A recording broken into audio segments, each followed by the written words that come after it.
Dit Cade Mila Falcha. Welcome to Irish Granny Tarot. It's time for our Saturday book, and this is a really interesting one. This is a book, The Believer by Ralph Blumenthal. Alien Encounters, Hard Science, and the Passion of John Mack. The author of this book was a writer for the New York Times, and he's the one who broke the story in 2017 about the secret Pentagon investigation into UFOs. John Mack, the subject of this book, The Believer, wrote this book, Abduction. Very quickly, just so that we can refresh our memories about John Mack, he won the Pulitzer Prize for his book about T.E. Lawrence of Arabia. And he was a professor of psychiatry at Harvard.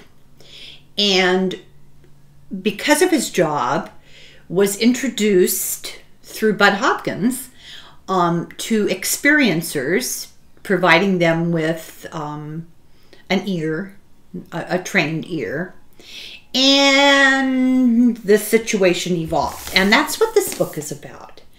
Very interesting book. I thought I knew everything about John Mack, and I was really surprised to hear a lot of this stuff. Much more complicated person than I had even assumed. So let's just get right into it. 2021, this book was written by Ralph Blumenthal. Chapter 1 is called They Are Telling the Truth. In June of 1992 at MIT, dozens of medical doctors, psychologists, psychiatrists, therapists, physicists, folklorists, astronomers, historians, theologians, journalists, and others met. They had a conference. They wanted to talk about alien encounters. And the discussions, the title of this conference was Alien Discussions, the Proceedings of the Abduction Study Conference. This is the big report that came out of this thing.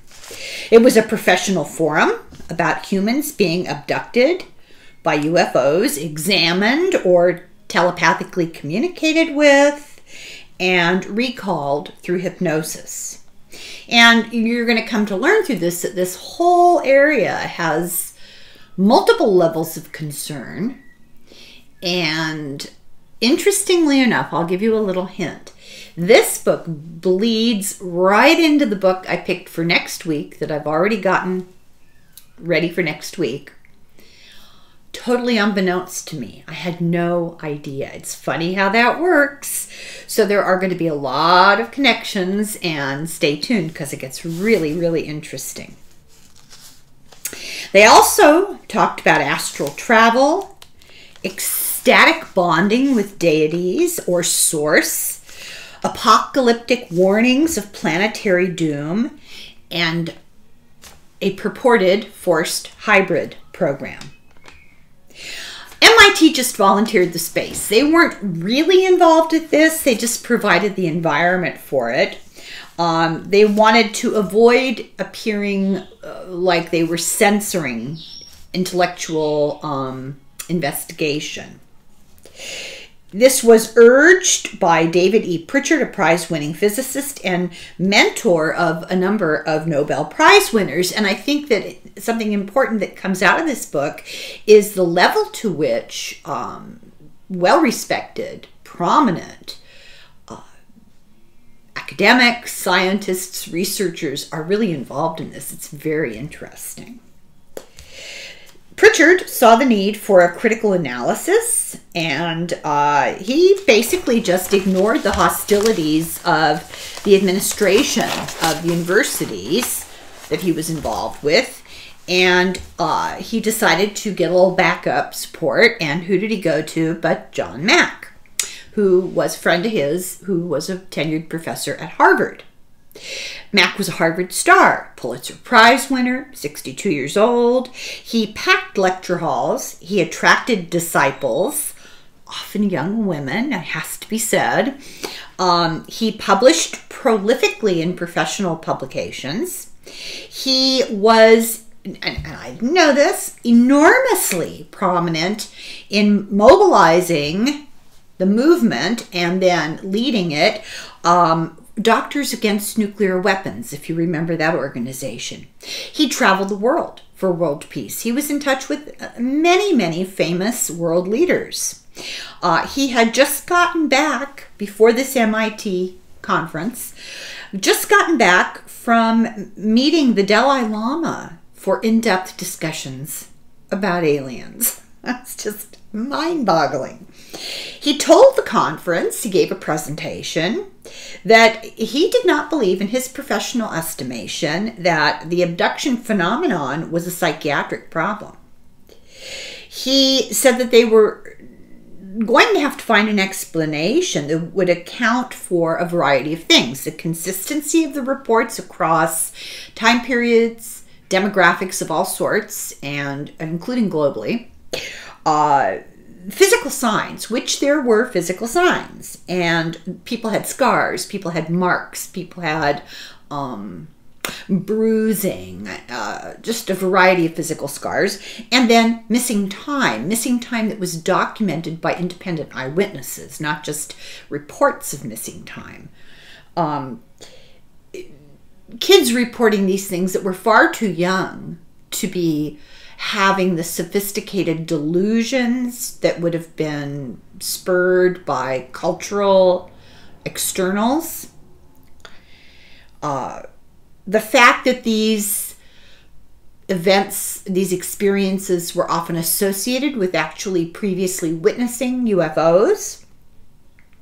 And most importantly, his in-depth psychiatric examination of these people. And this guy, you know, big time Harvard psychiatrist, globally respected for his knowledge about psychiatry, said he could find no psychopathology in these people that predated their experiences. He said some of them were traumatized by what they went through, but it wasn't that their psychiatric condition caused these experiences. It was the reported experiences. And I'm being careful to not take sides. And more about that next week. But let's continue. He made the point of telling the people at this conference that the uninformed often thought that this was mass hysteria. He said this did not act like a collective disorder. Psychiatrists can recognize certain aspects of mass hysteria. This didn't act like that at all. He suspected, oh, wait a second here. I think I skipped a page. Yeah, loose pages here. He said that these experiences were very personal, and individuals were not caught up in a mass movement. They were more inclined to keep this very private. They knew that they were subject to ridicule and ostracism. It affected their work lives, their professional lives, their family lives. They were very reluctant to go out in public, and that's not how mass hysteria works. Mack said there was no evidence of something other than what they claim. Now, that doesn't mean that he believed these were alien visitations. This becomes very complicated. It's really interesting. But he did believe this, and he said it many times. These people are telling the truth. They're not fabricating, they're not hoaxing, they're telling the truth as they know it. Some sort of intelligence seems to have entered our world as if from another dimension of reality.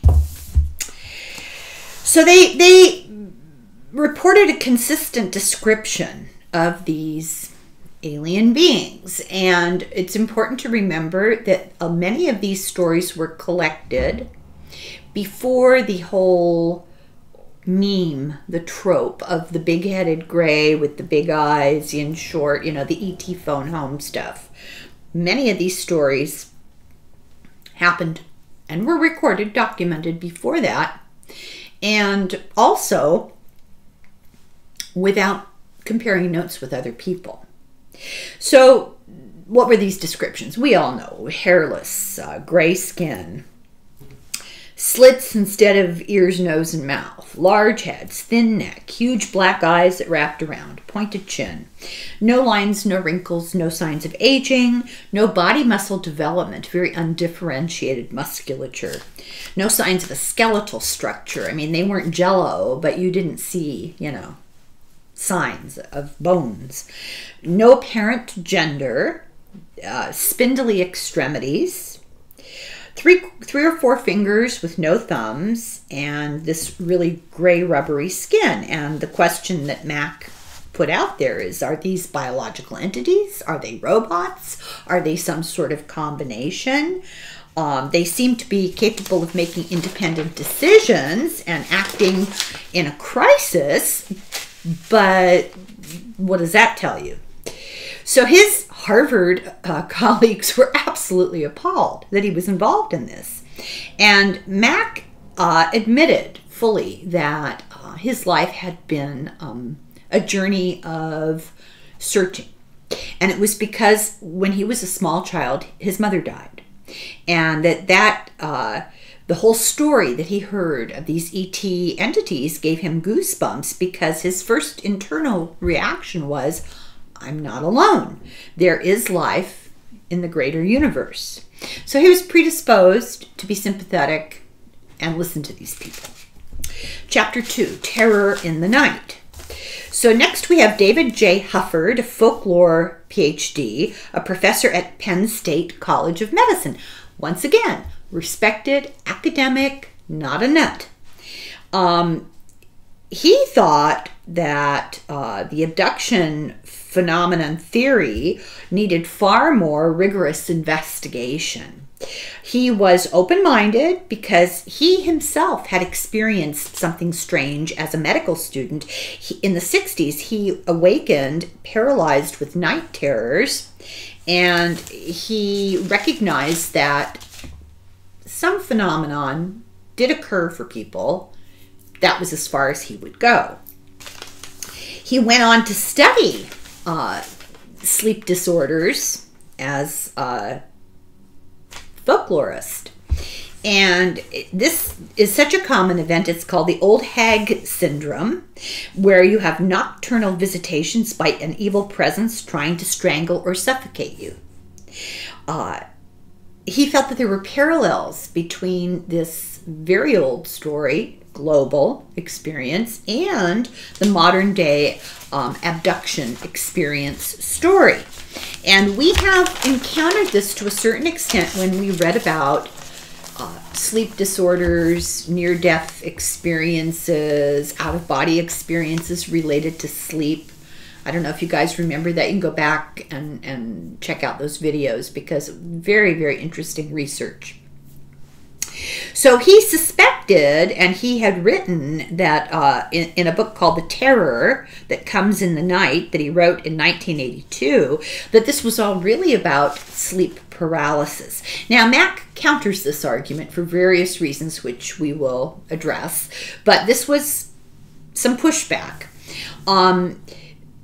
Rapid eye movement sleep combines with muscle atony, paralysis during sleep, and that happens to everybody. You fall asleep, you go into a certain brain wave, rapid eye movement sleep, you're dreaming, and your body is paralyzed. And it's so that you don't get up and enact what you're dreaming about. You see dogs sleeping and they're kind of running in their sleep. Their paralysis is not 100%, but it's the same idea. They're dreaming, you know. People will say, oh, they're chasing rabbits. Well, maybe in their heads they are, but this occurs, this paralysis leaking out, like people being aware that they're paralyzed about 20% of the time in people. And it really, there's an argument, large group of people argue that this is what has manifested as the alien abduction story. But here's the rub. Not all alien abductions happen when people are in bed asleep. So there you go. But this doctor still believed, this folklorist still believed there was some sort of an intersection between the brain waves and alien abduction. In 1980, there was an outbreak of sudden death in sleep with South Asian men between the ages of 30 and 45. Nobody knew what was going on. Just all of a sudden, all these relatively young men started dying in their sleep. Well, they did a big study, and they showed it was cardiac and not what the culture was saying, which was its evil spirits came to get them. So he thought that disbelievers should be studied as well as experiencers as a control group. He believed that the UFO was contemporary folk belief, that it may be real, but not explicable by the science of our time. So people are experiencing something, we don't know what it is. Calling it aliens from outer space is perhaps premature. And he believed that it was related to a core human experience that has been ongoing since the beginning of time and has been interpreted variably from time period and culture. And we have just achieved a moment in human history where our explanation is this extraterrestrial technological explanation as opposed to an old hag or a succubus, an incubus. He said that these experiences include other things that happen to people that we have not been able to explain, like Bigfoot. Remember him? Near-death experiences, religious experiences. These things are not mutually exclusive, that they are all involving a bigger enveloping mystery.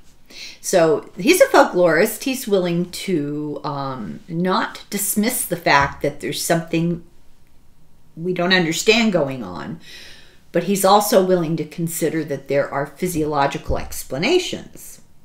He mistrusted hypnotic regression, and I am hoping that I'm going to be able to talk to Yvonne Smith again soon. I'm planning on approaching her. She did say she wanted to come back, and I really want to get down into it with her about hypnosis, and it's a huge debate. It's not 100% embraced by professional medical people, but it has not been completely disproven either. And obviously we know where she stands because she is committed to helping these people from a hypnosis point of view, but I really want to talk to her about it. So Hufford's interest came from, hang on here, this story. He had a personal reason to take the phenomenon seriously. In '63, as a sophomore at Lycoming College in Williamsport, Pennsylvania, he completed his final exams for the semester and collapsed into bed in his off-campus room at 6 p.m. 2 hours later, he was awakened by the sound of his door being opened and then footsteps. The room was pitch black. Hufford assumed a friend was looking for him for dinner. He tried to turn on the light, but he couldn't move and he couldn't speak. He felt the mattress sink as something climbed up, knelt on his chest, and proceeded to strangle him.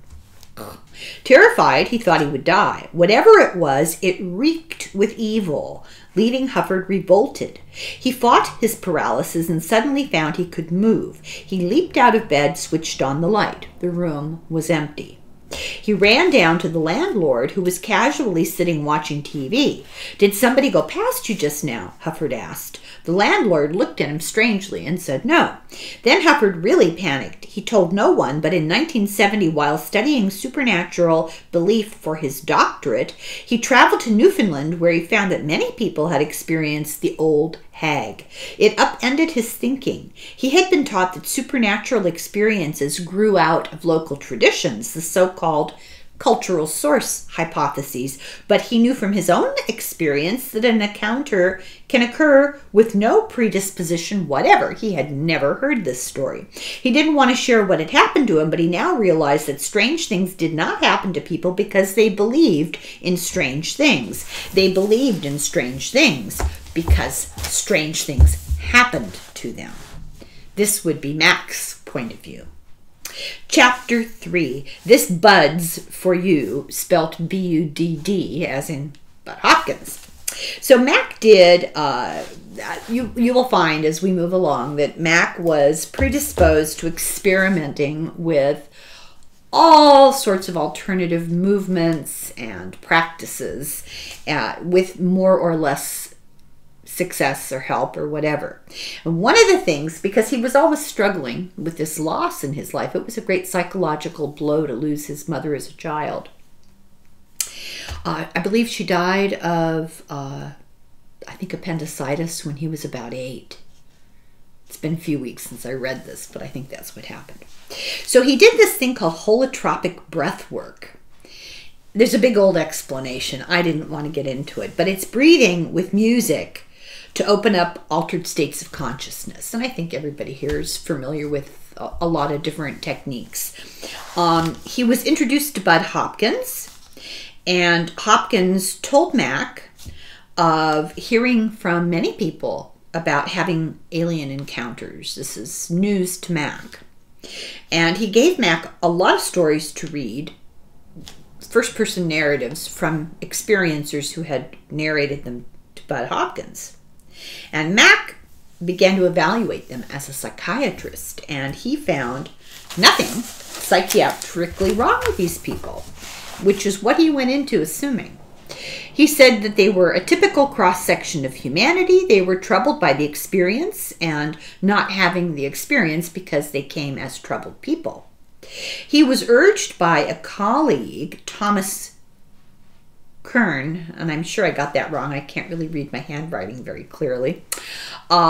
He was urged to stay skeptical.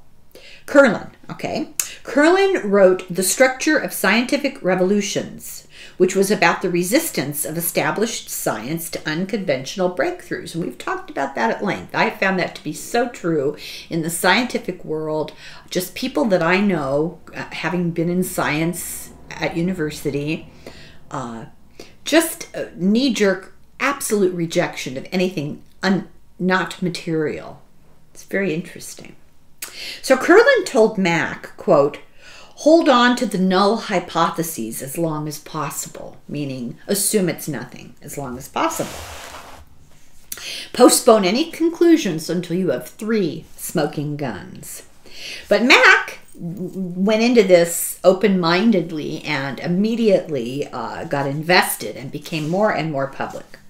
Chapter 4 is The Mystery of Anomalous Experience. A guy called Wesley Boyd, a University of North Carolina medical student and a doctorate in religion and culture, was considering doing a residency in psychiatry, and he was recommended to pick Mack at Cambridge Hospital.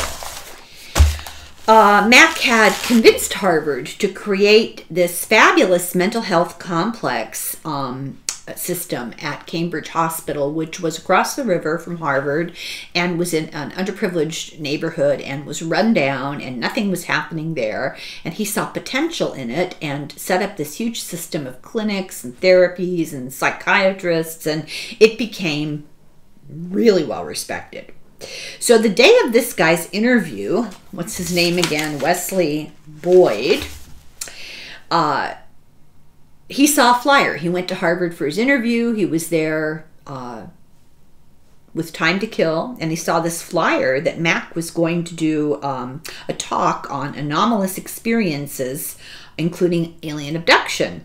So he was gripped. He went and saw it, and he couldn't believe it because in his past he had seen a UFO and never talked about it because he thought, you know.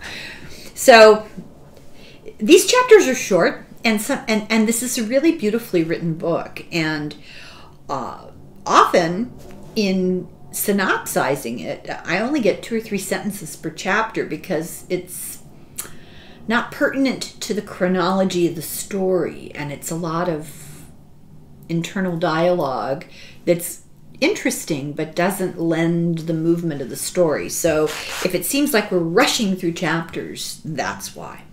Chapter 5 is Have We Visitors from Space? Question.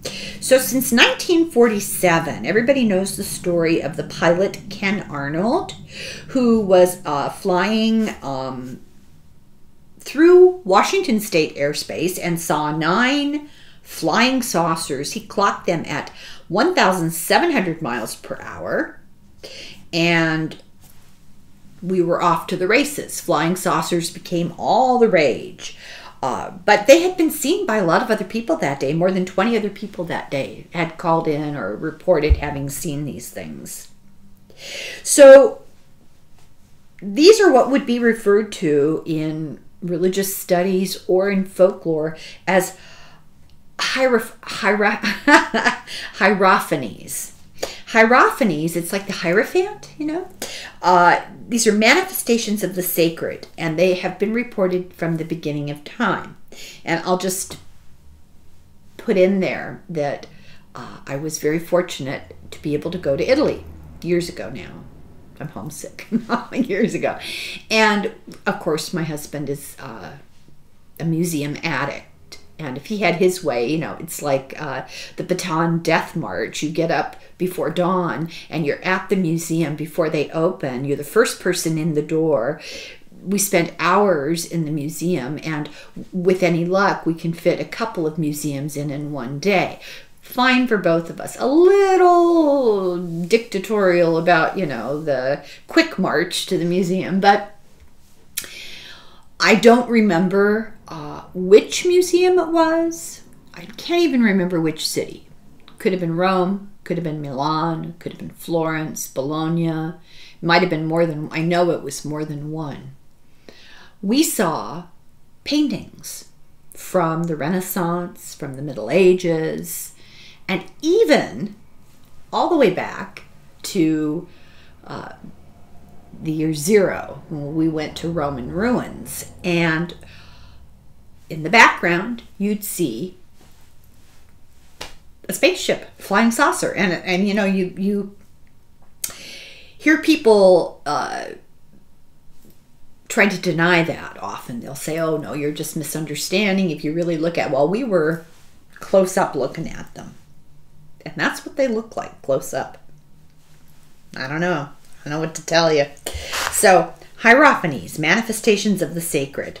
And they have been around since the beginning of time. They're usually consigned to mythology or religion. Modern reports become more and more technological and physical. As I said, these things have manifested in a cultural and timely appropriate way. So that if you're talking to people who are particularly superstitious and into religion in a huge way, they're being visited by demons and angels. And then you come to our technological time, and it's suddenly machinery from outer space. One of these hierophanies that were well documented, one incident that was well documented, was the 19th century occurrence of airships.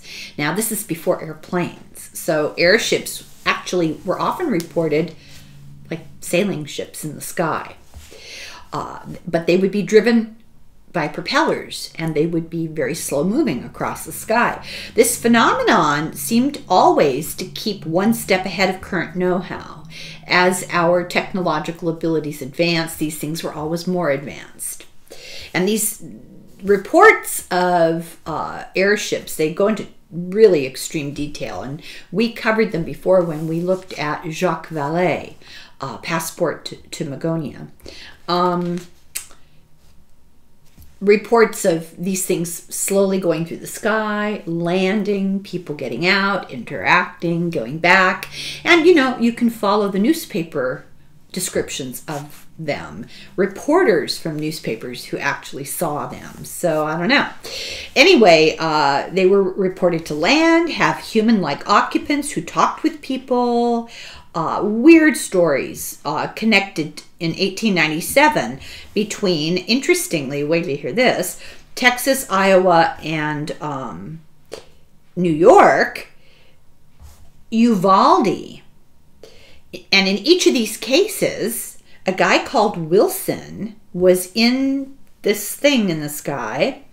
And when reporters, journalists decided to pursue this, investigate it, they could find he told people things that would be identifiers. They could find nothing. But consistent in the stories of all of them was the name Wilson.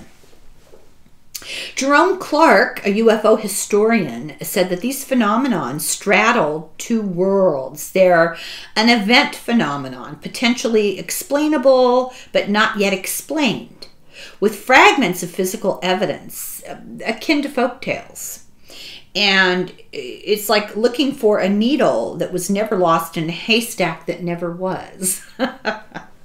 Clark claimed that many reports in the 19th century of these sightings blurred the ontological categories. They're there, but they're not there, in defiance of our understanding of how things operate in the physical world. And before saucers of Ken Arnold, World War II pilots saw Foo Fighters, which were balls of energy, kind of like orbs of energy. And this wasn't just any one side. The Americans thought they must be German. The Germans thought they must be American. The British thought they were German. The Germans thought they were British and American. I mean, it was very interesting.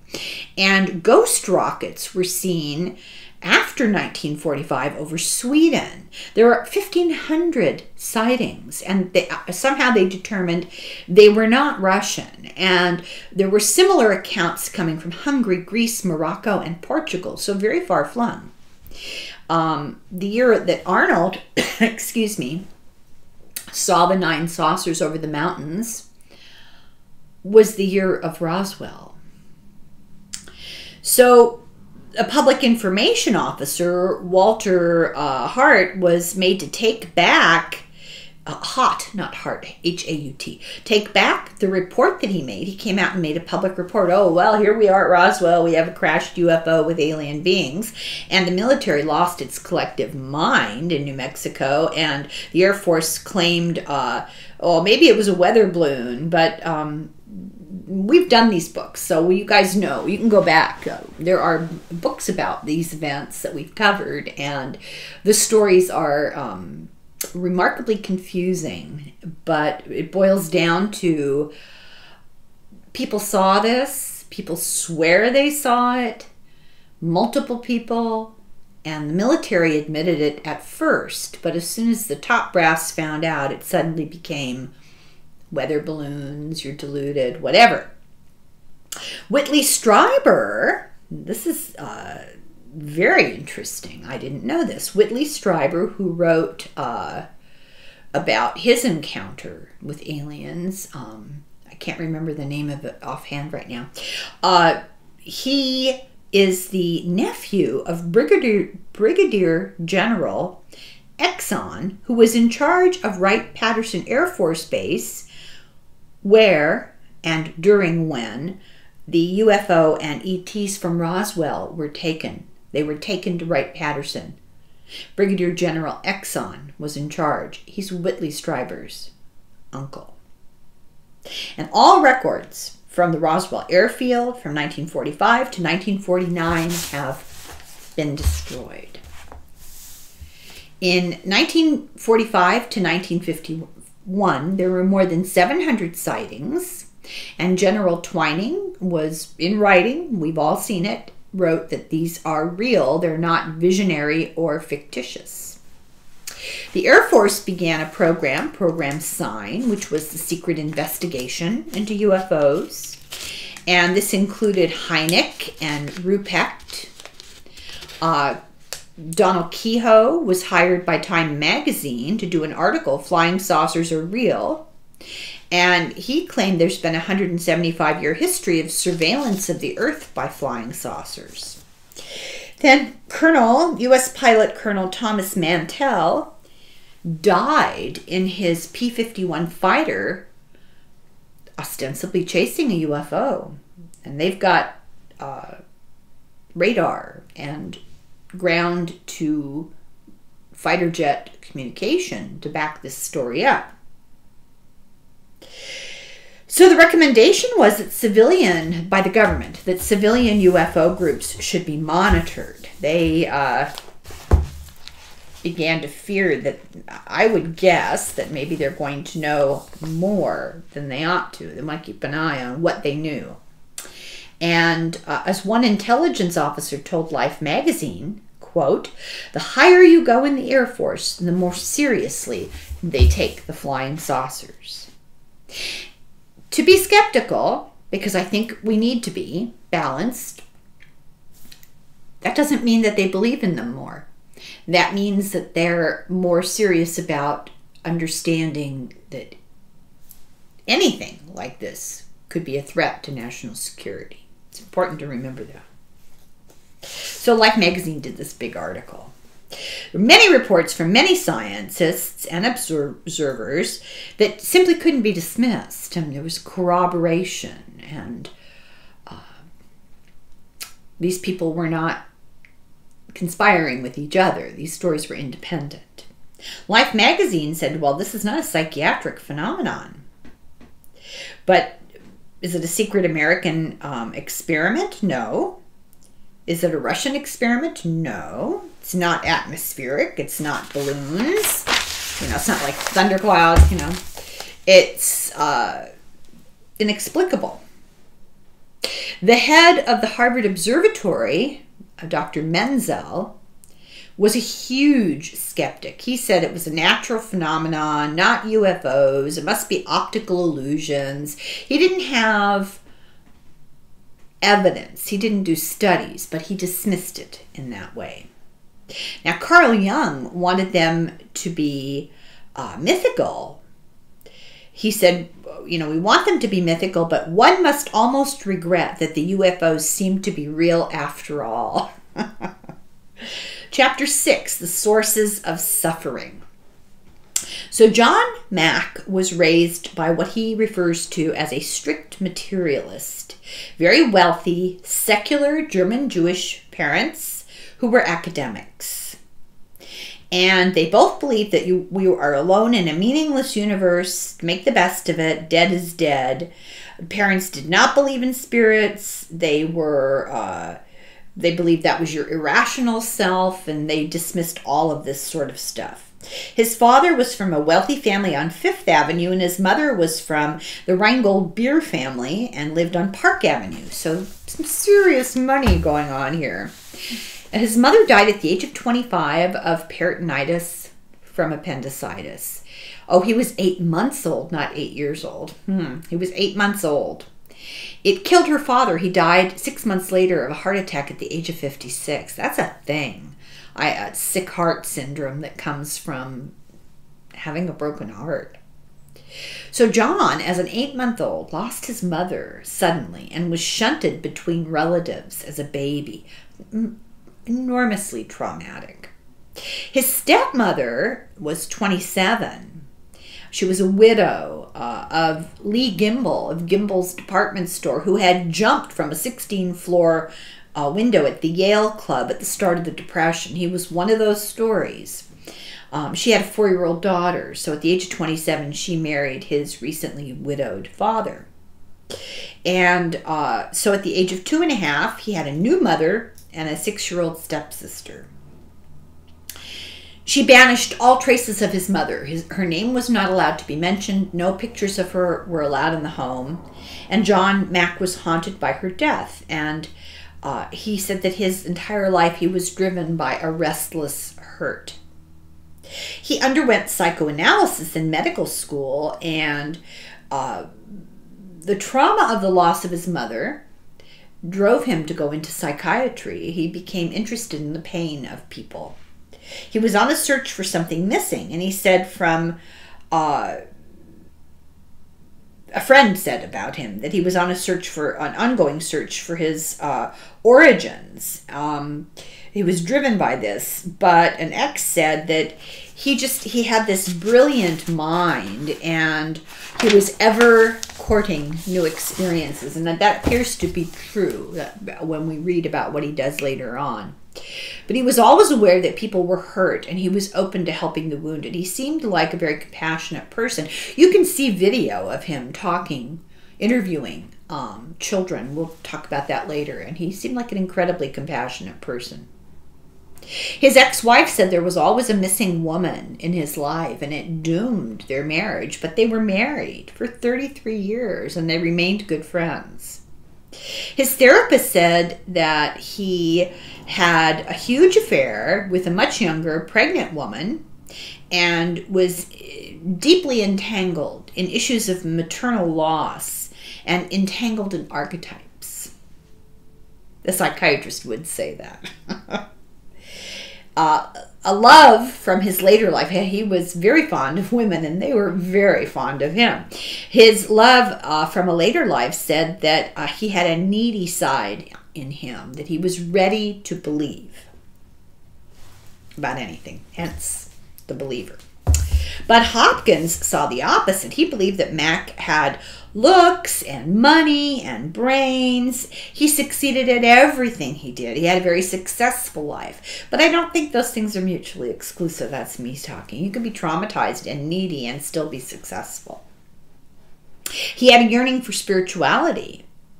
But Hopkins said he was like a deaf person who discovers sound. Mack had to take... Mack said that it was hard to take a German Jew materialist and reprogram him into a mystic, it's like taking a communist and making him into a right-wing evangelical person. He did a big shift in his life. He didn't become a right-wing evangelical, but the change in his life from his upbringing was dramatic. Chapter 7, Mack the Knife. Harvard was shaken up 50 years earlier, before John Mack, in 1896 by William James, who was really into exploring psychic phenomena as part of the religious experience. And he is quoted as saying he was only sure of the complication of facts. So more than 50 years before William James, there was Emerson that told Harvard that we are all one mind. Everywhere. Harvard, pretty stultified. So when Mack entered the picture, he was really no rebel. He went to Oberlin, which had been instrumental in the Underground Railroad, so tendency to progressive thought. In medical school, he was very disciplined. He was known for his study habits. He was solid as the Rock of Gibraltar. A relative who had taught at Harvard said that he was impressed by his studiousness, that he was a character. See, I can't really read this. Oh, I had forgotten about this. A relative had taught at Harvard, and that relative of Mack's was a character in a book. The book was called Our Hearts Were Young and Gay, and I really recommend that book. It is the best book. It's by Cornelia Otis Skinner and Emily Kimbrough, and they were two young women who were friends who went to Europe on a lark, did that Europe trip that used to be so popular in a certain class of people in the United States. And John Mack's relative in the book is the doctor who helps them to avoid the quarantine for measles. They get the measles while they're there. It's a very, very funny book. It's very good. I recommend it. Our Hearts Were Young and Gay by Otis Skinner and Kimbrough. John Mack believed that psychiatric disorders were mostly disorders as a result of misery. He had great compassion for people. In 1955, his final paper was about primitive people associating illness with evil spirits and using shamans. He was interested from the very beginning, I mean, can you imagine? Very interested in the occult, altered consciousness, mind, body, connections, he was predisposed to be open to these ideas. So he married a social worker by the name of Sally from an Orthodox immigrant family, very comfortable Orthodox family, in 1959. And they got married very quickly because he got drafted and sent to Japan, and he wanted her to go with them. So they went to Japan and spent a couple of years there, and their son was born in Japan. So in 1961, he finally got out of the military and returned to Boston and began treating children. He joined the Harvard faculty and was involved in mental health care for youth. They had their second son, and their first son had a big issue with having a new baby in the house, and there was a lot of sibling rivalry, and Mack did a 21-page study on his children's sibling rivalry. It was pretty funny. Chapter 8, A Prince of Our Disorder. Now that's the book about Lawrence. So he just got really fascinated by the life of Lawrence of Arabia and decided to do a psychiatric workup on him. In 1964, he decided to get Harvard to develop community-based health care at the derelict Cambridge Hospital. So he worked for years on this analysis of Lawrence of Arabia, which eventually was so groundbreaking and well-respected. Also, he was doing these remarkable things in mental health on the East Coast. He was in charge of psychiatry. He was known for treating even hopeless cases with kindness and dignity. He brought in translators for people who didn't speak English, who had been dismissed by, you know, the WASPs. He cultivated a friendly judge to get restraining orders and what are they called? Commitment orders and things, so that there would not be unfair decisions made in court for his patients. He used diplomacy and action. And in the meantime, he was doing this study of Lawrence and learning lessons from what he was learning about Lawrence. In 1993, Cambridge Hospital won the American Hospital Association's Prize for Excellence in Community Healthcare, and it was thanks to John Mack. He wrote an article, a big thing, called Nightmares and Human Conflict, which reached back to the ancients. Mack said that nightmares were a way to resolve conflict, an evolutionary coping mechanism. He told parents to comfort their children. The way children were raised in the 40s and 50s is really alarming. He told parents to comfort their children to help distinguish fantasy from reality. It took him 13 years to write the book about Lawrence, A Prince of Our Disorder. He tracked down Lawrence's brothers who were still alive and discovered that Lawrence's dad had 4 girls. And then he ran off. He abandoned his family. Ran off with the governess, and they lived together without being married, which was shocking for the time, and they had 5 sons, and T.E. Lawrence of Arabia was the second son. So he bore this stigma, which was significant social stigma at the time, of being illegitimate. He was rejected by his first love and never pursued another woman. So there was a lot of talk about his gender leanings, and I don't know if any of that was ever really resolved. I don't know how much it mattered. I tried to read the book, Prince of Our Disorder, and I just found I didn't care about T. Lawrence. So it was hard. I think you have to be into the guy. I mean, I didn't like the movie either. So the book analyzed traumas and experiences that led to Lawrence's aggression and guilt and repression. Lawrence is said to have had a guy he hired to whip him regularly.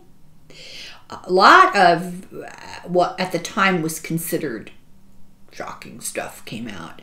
But it won the Pulitzer, and then Mack felt, instead of feeling, oh, I've accomplished something, he felt really pressured to keep up that level of achievement.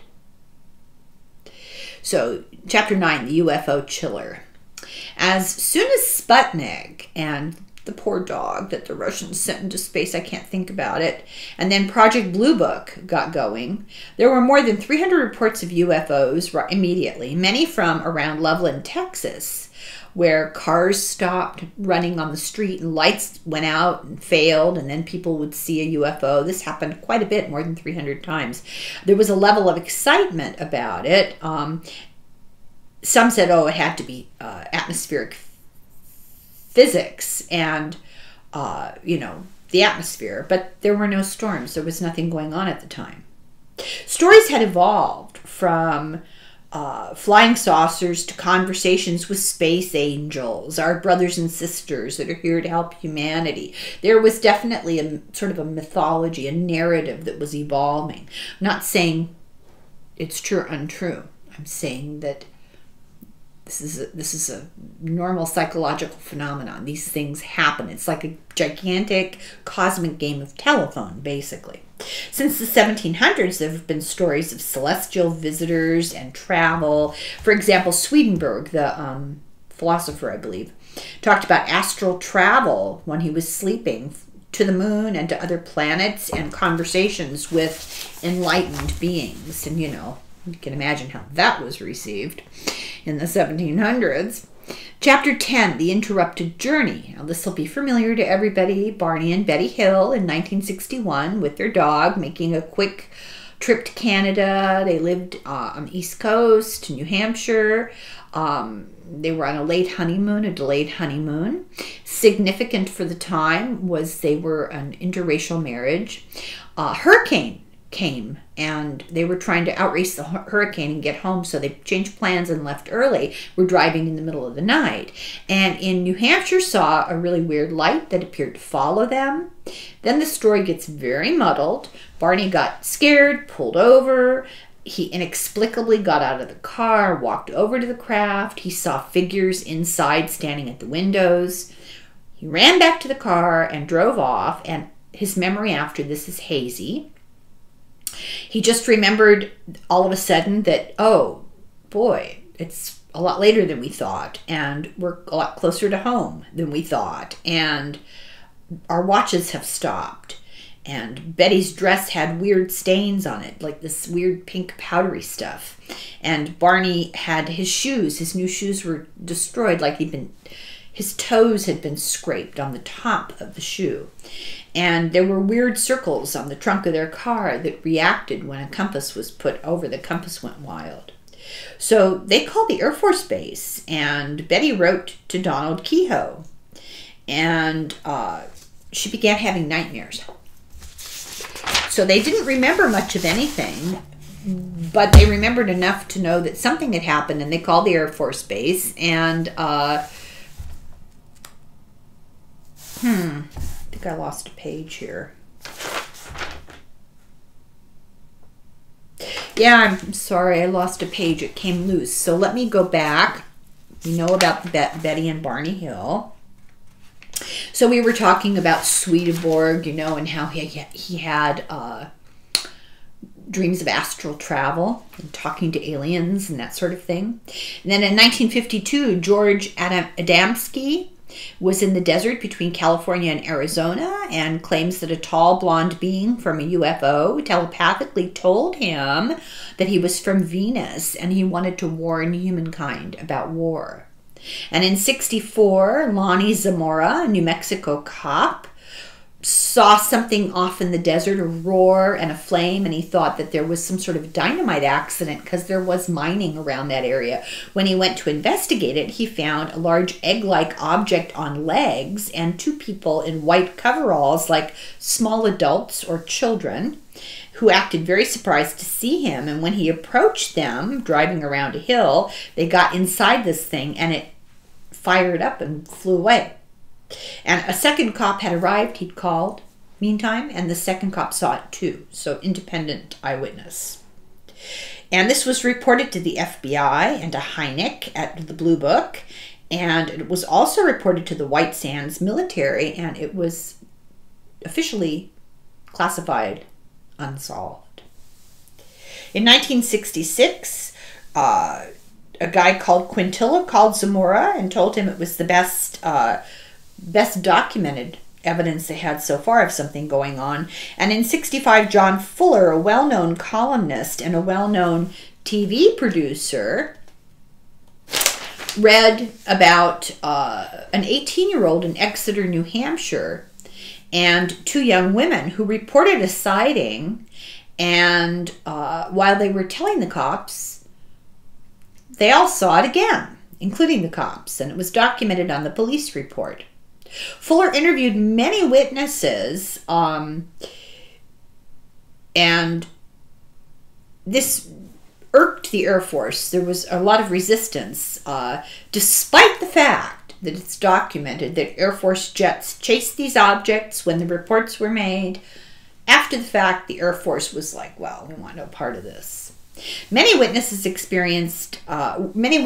were experienced combat vets, and they knew a planet from a star, from a comet, from a meteor, from a cloud. They all had the same stories. And then we have the story of Betty and Barney Hill. Sorry about that. And they had tried hard to remain anonymous, but Fuller wrote their book, the book about them, The Interrupted Journey, in 1966. They were the subject of hypnosis, and it was discovered they had amnesia that was blocking memories, and the amnesia was not always removable. Later, their niece Kathleen Marden worked with Stanton Friedman and wrote Captured. And in 2007, when they wrote it, they had even more information than Fuller had when he had written his book and interviewed them. So, where are we here? So they called, during the process of having these memories starting to return, they had nightmares, and they went to a hypnotist. They called the Air Force. Stories came out of them having seen a roadblock. Their car was stopped. Men in uniforms took them to some sort of weird craft where laboratory tests and physical exams were done. And they experienced debilitating anxiety. Their hypnotist's name was Dr. Simon. He discovered they had blocked memories of being taken by strange men, forced to walk into the craft. These men spoke English to them, but they didn't really speak. And they did have, their fingernails had been cut and skin scrapings were taken. Betty got a needle in her belly, but the pain was removed by one of these strange little men waving a hand over her face. She was shown a star map.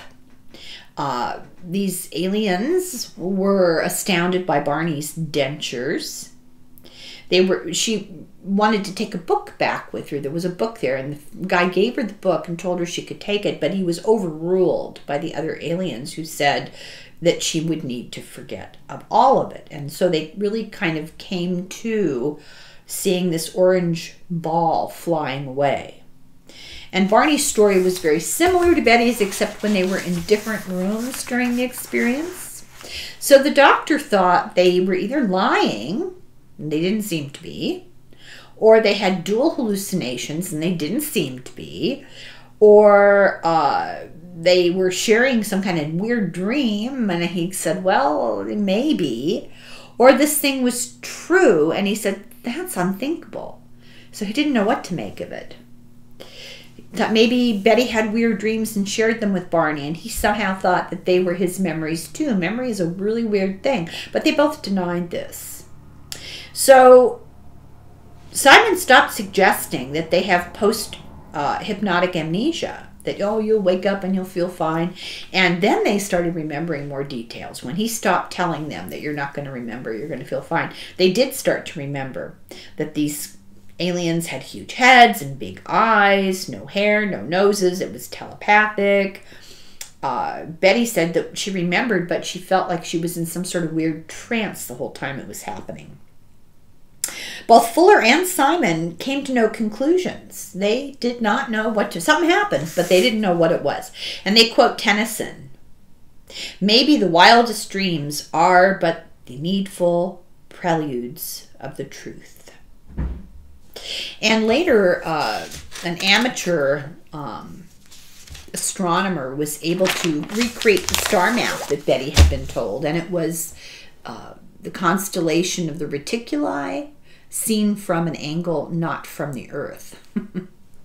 Okay, I'm going to stop here at the start of chapter 11. So this is the end of video number 1. And we'll start video number 2 here in a minute. Thank you for watching. I'll be back.